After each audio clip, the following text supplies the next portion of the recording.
Hej Tony og Kai. En lille Brøndby-hilsen herfra, og stort tillykke med sølvbryllup. Jeg håber, I får en fantastisk dag med familie og venner. Hej Tony og Kai. Jeg vil gerne sige tillykke med jeres sølvbryllup, og jeg håber, I får en rigtig god dag og nyder det sammen med jeres familie. Og så håber jeg selvfølgelig, at vi kan give jer en sejr i gave her på søndag. Hej Tony og Kai. Tillykke med sølvbryllup. Det må være noget af de få fans, vi stadig har. Og så husk, når de så vinder, så har jeg været en del af det også. Tillykke med det. Goddag Tony og Kai. Jeg har hørt en glædelig nyhed, som er positiv. Det er også en, nu kan du se, jeg har også, men det tager nogle år for mig endnu. Men I har kunnet holde hinanden nu i mange år, det er positivt. Så jeg vil ønske jer held og lykke på den store dag.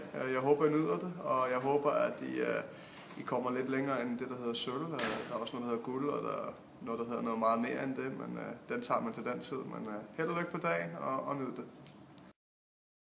Hej Tony og Karin, tillykke med sølvbrylluppet. Det er stort, og stort at have været så tæt på hinanden i så mange år, I har holdt ud. Det er flot, og tillykke med det. Jeg håber, I får en rigtig god dag, og